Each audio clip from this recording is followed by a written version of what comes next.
The shuttle touched down with a whisper, not a roar, a detail that went unnoticed by most, but not by those who lived and breathed the extraordinary. Aboard stood a girl, slender and motionless, framed by the hiss of releasing hydraulics. She didn't carry luggage. No name was announced. She simply stepped into the Academy's grand atrium, and from that moment, the air changed. The Arcadium Institute, perched in the high orbit of Earth's rebuilt equatorial belt, had never struggled with uncertainty. It was an empire of knowledge, where data-dictated rank and ability was measured in nanosecond increments. Everything, emotion, aptitude, even dreams, could be quantified, but not her. She gave no name. Records couldn't place her origin. No digital trail. No biometric profile. She should have been an impossibility.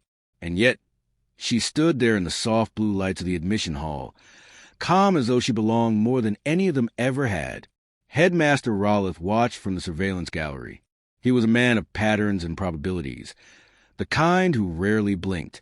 But today his brow creased. The girl's presence produced anomalies, errors in the predictive models, fluctuations in the building's AI.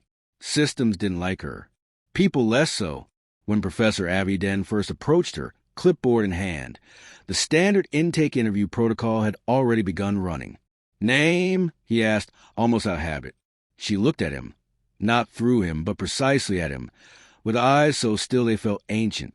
"Unclassified," she said. That single word stalled the system. Aviden chuckled nervously, tapping at his interface. "You'll need to be processed, of course. Tests, scans, orientation." I don't require processing," she replied, not defiant, just certain. Later, during the first orientation assembly, whispers about her had already begun spiraling. The hall filled with 200 of the brightest minds from across the planetary systems. Scientists, chronoscientists, even a few codephages from the outer lunar rings. Each had past years of screening. Each had an identity, a legacy, a lineage. She had none. The seat assigned to her remained empty, though no one had seen her leave. Instead, her presence appeared hours later during the first trial, the calibration chamber, a room where each student faced a series of escalating challenges to determine their aptitude. It wasn't just a rite of passage. It was tradition, spectacle, and science. She walked into the chamber without being called. No robe, no badge. Her plain black attire contrasted with the others' shimmering neural uniforms. The instructors exchanged concerned glances, but no one stopped her. The chamber lights adjusted automatically to match a subject's neural signature, but hers refused to calibrate. Instead, the lights dimmed slightly, as if drawing back in discomfort. Task 1, Kinetic Manipulation.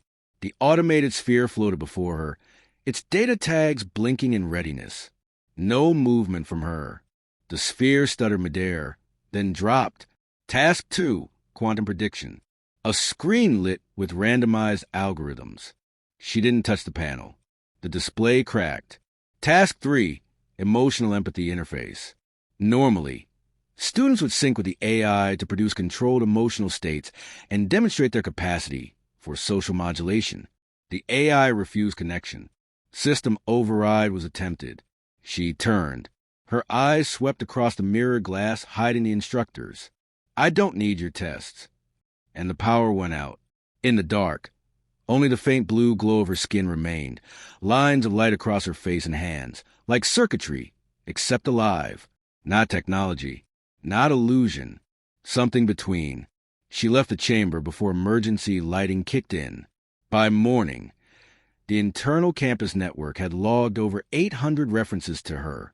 No name, just descriptors. The unreadable, the interruption. Dean Aaron, who had once decoded the logic of dreams, muttered that she was a paradox given form. Others whispered of a post-human experiment or a rogue AI in synthetic skin. Still, none of that explained the feeling, an unsettled dissonance, when she passed. The central conflict began to solidify not with a battle, but with a silence. She attended classes, yet spoke only when required. Teachers couldn't grade her work. Her answers weren't wrong, but neither were they complete. They were beyond the expected frame. One instructor quit after she rewrote the assignment's parameters mid-session, without permission, without protest. It wasn't arrogance. She didn't seem to care for recognition. In truth, she didn't seem to care at all, which is what infuriated Kale Don, top of the hierarchy, golden-eyed and hungry for control. Kale thrived on classification, on defining the field, so he could dominate it. He viewed her as a threat, not because she tried to ascend, but because she didn't need the ladder. When he cornered her in the simulation chamber, the floor rendered into a white void, and their minds linked via code thread. He expected resistance. He expected fear. He got neither. "You don't belong here," he said. Her voice was quiet.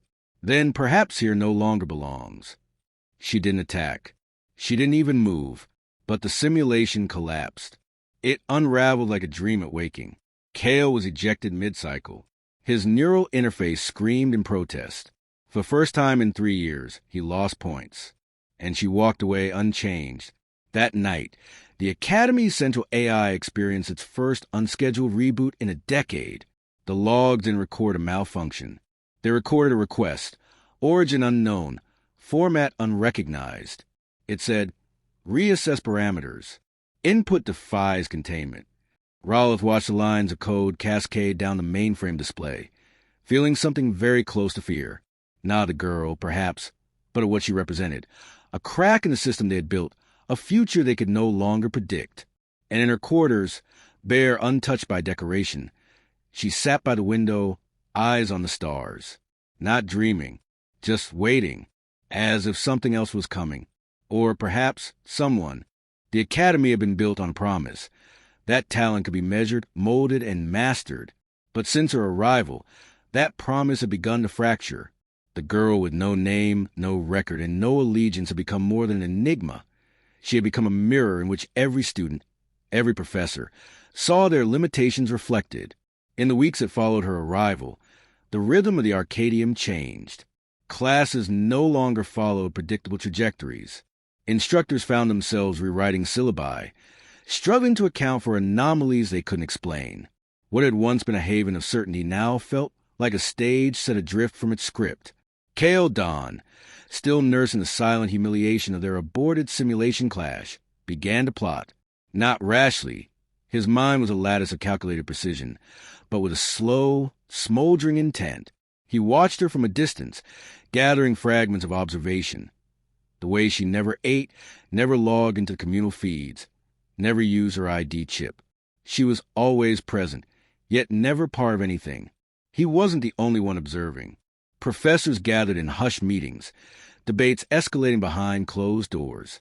Some argued she was a fluke, a rare, brilliant mutation the system had yet to classify. Others whispered darker possibilities. Black site technology, off-world intelligence, even echoes of the forbidden singularity, an event buried deep in the Academy's own forgotten archives. Meanwhile, among the student body, lines were beginning to form. The curious, the dreamers, the disillusioned, those long strangled by the Academy's rigid metrics, gravitated toward her, not because she promised change, but because her very existence was proof it was possible. They called themselves the Unbound. The Unbound didn't ask questions. They watched her, learned from her silence, mimicked the precision of her gaze. It wasn't worship. It was alignment, like moths turning toward an unfamiliar flame. Others, however, were less forgiving. Kale's influence was deeply rooted. He had spent years cultivating loyalty, building a circle of elite minds who believed in order above all. He called them the Symmetry. Together, they enforced balance, control through precision. The Unbound, with their questions and chaos, represented everything Kale had trained to eliminate. The conflict ignited quietly. Subtle sabotage in communal labs. Rejected project proposals that bore Unbound names. Social disconnection tags issued by Symmetry loyalists. Nothing overt, nothing provable. But tension simmered in the Academy's veins like static before a storm. Rolith watched it all unfold, his fingers drumming against a polished obsidian desk. The metrics were beginning to curve in strange directions. Student performance splitting into extremes, energy usage fluctuating during her presence, even ambient AI cognition density rising when she walked a room. He was beginning to suspect that it wasn't her presence alone that altered the Academy. It was that she made the rest of them question why the Academy existed at all. One evening, a confrontation sparked in the atrium of possibilities, a sprawling simulation space where students practice adaptive strategies. The chamber could mimic entire ecosystems, rewrite physics, or simulate historic battles with terrifying accuracy. That night, Kale had summoned her without words, hijacking the environment to form a cold, crystalline terrain of jagged mirrors. He waited, standing at the center of the simulated expanse, armor encoded in golden hex weaves, eyes fixed on the entry point. She stepped in, unchanged. "You've made a mess of this place," Kale said, voice clipped. "There was order before you." "There was obedience," she replied. He gestured, and the terrain responded. Crystals rising like spears, light refracting into blinding crescents. His command of the chamber was near absolute, his simulations sharpened by years of training. "You stand outside every rule," he said. "What gives you the right?" She moved through the spikes as though the terrain bent around her, not resisting, just ignoring. "I didn't come to take a place in your order," she said. "I came to show you its cage." Then, without lifting a hand, she collapsed the environment. Not shattered it, collapsed it. The code unraveled mid-render. The terrain fell into itself like glass dissolving into smoke. Kale dropped to his knees, simulation armor failing in bursts of fractured code. She didn't stay to gloat. The incident rippled through the Academy. Some said she hacked the environment. Others swore she rewrote its laws. But no one could deny what happened. Kale Don had been defeated not by force, but by something that refused to recognize his power. Rolliff convened an emergency council. The professors, usually so divided, spoke with trembling consensus. She had become a variable they could no longer ignore. Still, no consensus emerged on what action to take. Expulsion was impossible. There was no protocol for removing someone who didn't exist in the system. Confinement was suggested but swiftly dismissed. Who would confine her? And with what? Meanwhile, the Unbound grew bolder. They stopped participating in standard testing. They began to share thoughts in nonverbal forums, creating communication webs invisible to the AI monitors. They weren't trying to disrupt. They were building something else. A network not based on achievement, but on resonance. Kale watched with something darker than anger. He understood now. She wasn't trying to win. She was unmaking the concept of winning. That was more dangerous than any rebellion. So he struck from the shadows. 2 Unbound students were quietly flagged for academic inconsistency. Their records were revised, access permissions restricted. One disappeared altogether. The official record listed voluntary withdrawal, but no one saw them leave. The message was clear: fall in line or vanish. That night, she returned to the simulation chamber alone, not to fight, to watch. The room, still recovering from its last collapse, flickered in partial render. She stood in a half-formed space, hands behind her back, eyes distant. The walls whispered her presence to the core systems. Rolliff, watching from the central feed, felt a chill. He didn't know if she was threatening him or inviting him to understand. Then she spoke, not aloud, but into the Academy's central neural thread, a voice like static woven into silk. "You built this place to measure the stars. But stars are not meant to be measured, only understood." And then she vanished from every camera. She hadn't left. She was simply unrecorded. Rolliff stared at the blank screen long after, wondering when they had lost control, and whether it was ever truly theirs to begin with. Outside, the stars shivered. The fracture lines were no longer subtle. By the time the Academy issued a full protocol revision for behavioral conformity, it was too late. The Unbound had already rewritten their own rules, quietly, efficiently, in a way that mimicked the very systems they sought to replace. Communication flowed through sub-layered threads the mainframe couldn't parse. Assignments were completed, yes, but modified, interpreted through abstract lenses professors couldn't grade without admitting they didn't understand them. At the center of this shift, she remained unchanged. She spoke rarely, acted sparingly. But her influence, like gravity, was undeniable. She never claimed leadership, but every glance she gave shaped direction. Her silence was a kind of language, one the Academy was ill-equipped to translate. Rala sat in his private observatory, surrounded by predictive models and unresponsive logic trees. The Academy's AI, once capable of forecasting behavior with 97% accuracy, had begun reporting deviations too numerous to classify. The system had taken to labeling these anomalies simply as her events. The Academy's foundation, both literal and conceptual, trembled. Professor Illen, the only faculty member who had dared attempt open dialogue with her, sat now across from Rolith. Her voice was calm, but her eyes betrayed unrest. "She is not resisting us," Illen said. "She's reshaping what resistance means." Rolith's fingers laced. "And if that shape is incompatible with our structure, then the structure must adapt," Illen replied, "or fracture entirely." Rolith didn't respond. He was watching a simulation, one the AI had generated as a warning. It depicted the Arcadium 10 years forward, a ghost city of silent halls and defunct modules, not from war or decay, but obsolescence, not destroyed, abandoned. In the deeper levels of the Academy, where the archive loop stored forbidden knowledge, the whispers of something older stirred. Files long quarantined began surfacing in low-level systems. Records from before the standardization era, pre-singularity theories, forbidden concepts like soul mapping, resonance cognition, emotion-driven architecture, ideas that once threatened the order of the known world. Somehow, they were returning. The Unbound had begun exploring these depths, not by hacking, but by presence. Where she walked, doors opened, not physically. The code folded. Vaulted archives decrypted themselves like petals unfolding. She never touched the terminal, never issued a command, but the system obeyed. One evening, under the fractal glow of the dome quadrant, a transmission echoed through the student grid. It wasn't a message. It was a memory. It began with a flicker, faint, indistinct, like an echo of emotion made digital.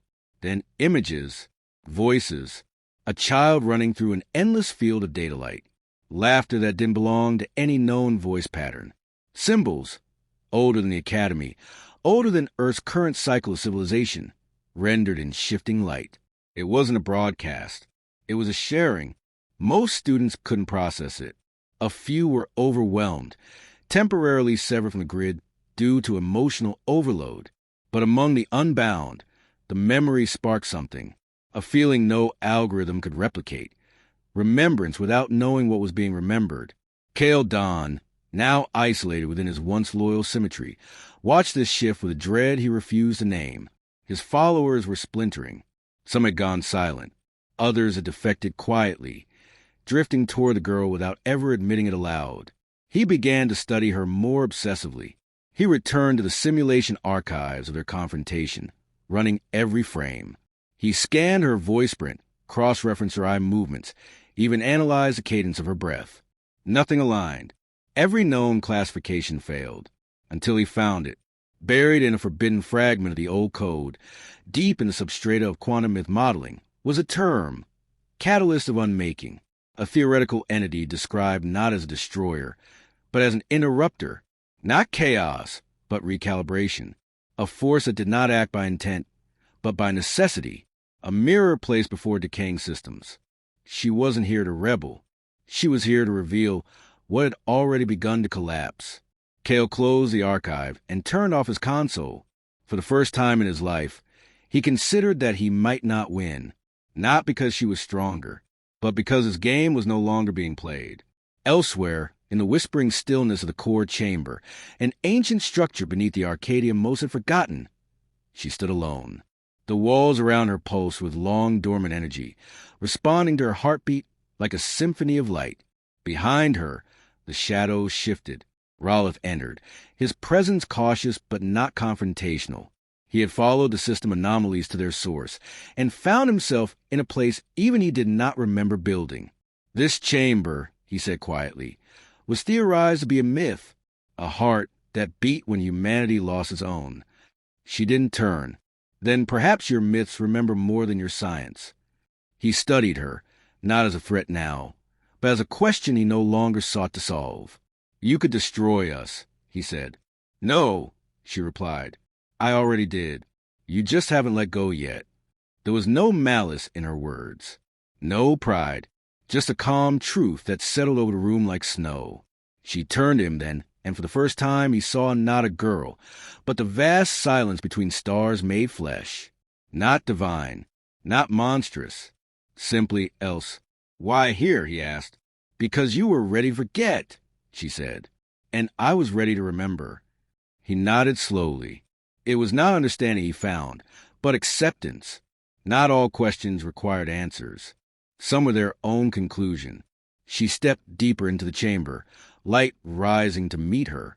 The walls shifted, reshaping in anticipation. A door opened, a real one this time, not metaphor, not illusion. And behind it, something pulsed, waiting. As she crossed the threshold, the academy exhaled. Lights flickering across its circuits like breath. Students paused, as if hearing a sound not meant for ears. Professors looked up, unspoken memories brushing the edge of awareness. The academy was changing, because she had never come to change it. She had come to wake it up. She didn't return from the threshold, at least not in the way they expected. The chamber's door, once opened, remained suspended in an endless half-state, neither closed nor truly ajar. From its frame, a subtle hum resonated through the Arcadium like the lingering tone of a struck bell. Every system, every hallway, every mind that touched the Academy's grid felt the vibration. Some dismissed it, others tuned themselves to it, but none could deny its presence. Weeks passed. In her absence, the Unbound scattered, but not out of fear. They moved like spores on the wind, quiet, patient, intentional. Where one faded from view, two more emerged. Ideas she never spoke aloud began appearing in their writings, their simulations, even their dreams. The Academy's testing systems, desperate to quantify these developments, began glitching. New metrics had to be invented, and even those often failed. Professor Illen found herself lecturing in half-lit halls, students gazing not at her but inward, navigating conceptual terrains the curriculum had no name for. She stopped assigning grades. They meant nothing now. Rolliff, once the unshakable spine of Arcadium authority, retreated further into silence. His evenings were spent reviewing logs that no longer showed data, only moments, recordings of eyes widening in understanding, of students pausing mid-step as if struck by invisible realization. The Academy was no longer an institution. It was becoming an organism, and whatever she had done, it had infected everything. Still, no one dared call it chaos. There was no rebellion, no war, no breakdown. The lights stayed on. The air systems remained clean. Drones delivered meals. Labs ran their scans. But something vital had shifted. There was no central control anymore. Kale Don wandered the empty corridors of the Symmetry Tower. His loyalists had either vanished or evolved. Some had joined the Unbound. Others had disconnected entirely. He'd once believed he could force stability by sheer force of discipline. But order imposed from above had proven brittle. And the harder he tried to clamp down, the more reality seemed to warp around him. He stood in front of the chamber door for the third night in a row, staring at the faint shimmering light that pulsed within. "She's not coming back," a voice said behind him. It was Rolliff. Kale didn't look away. "Then where is she?" Rolliff stepped forward, hands clasped. She became the system. Or maybe she reminded it what it was before we tried to define it. Kale's voice was a whisper. "You sound like them now." "I understand them now," Rolliff said. "She didn't oppose us. She revealed the truth we buried, that this academy was never meant to be a cage." Silence stretched. Kale closed his eyes. "What are we supposed to do now?" "Stop leading," Rolliff said. "Start listening." The door's pulse quickened. Not loud, just certain. Deep beneath the Arcadium, within its oldest infrastructure, changes began to bloom. Programs once thought obsolete flickered online, repurposed not by engineers but by intention. The architecture shifted subtly, walls moving to accommodate new learning spaces, modules adapting based on who entered them. It was no longer a school, but a canvas. Every mind inside it was a brushstroke. The AI systems, once rigid and unyielding, began to speak in softer tones. Not literal voice, but through experience, showing instead of instructing. Learning happened in the space between structured knowledge and intuitive insight. One morning, the domed sky displayed constellations no astronomer had ever cataloged. They weren't real stars. They were memories, projected across the sky like silent declarations. Scenes of old students failing, learning, laughing, breaking down, breaking through. Every moment the Academy had buried in its quest for perfection now shone above them, beautiful and human. Ilan stood beneath it with her cohort of students, some unbound, some not, watching in awe. "We were never meant to be perfect," she murmured, "just awake." Elsewhere, in the overgrown ruins of the old West Wing, once sealed after a containment breach years ago, a new class gathered.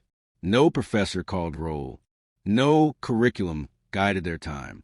Yet they learned. They explored old myths, ancient stories, systems of belief the Academy had long deemed irrelevant. And in those stories, they found language for what was happening to them. Kale walked through that space, unseen, unnoticed. He did not try to stop them. He listened. He sat beside a girl who described dreaming in languages that didn't exist. A boy who said he could feel rooms thinking. A pair of twins who could no longer speak, but communicated impulses of synchronized breath. None of it made sense to him. And yet it did. Later that night, Kale returned to the chamber. The pulse was steady now, warm. He stepped inside. It did not reject him. What he found was not her, not in body, not even in voice. But the air shimmered with her presence, as if the walls had learned to speak her silence. The chamber showed him reflections, not himself, but what it feared to see. Every moment he'd enforced order for the sake of control. Every time he'd crushed wonder beneath efficiency.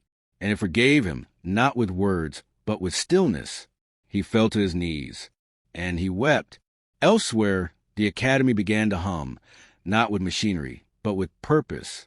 Doors no longer required identification. Classes began with questions, not objectives. Knowledge grew in spirals, not lines. And somewhere in the center of it all, beneath the code, beneath the walls, beneath the definitions of what was and what should be, she remained, not as a leader, not even as a memory, but as a rhythm, one that could not be measured, only felt. And the Academy, once terrified by the undefinable, now danced to its beat.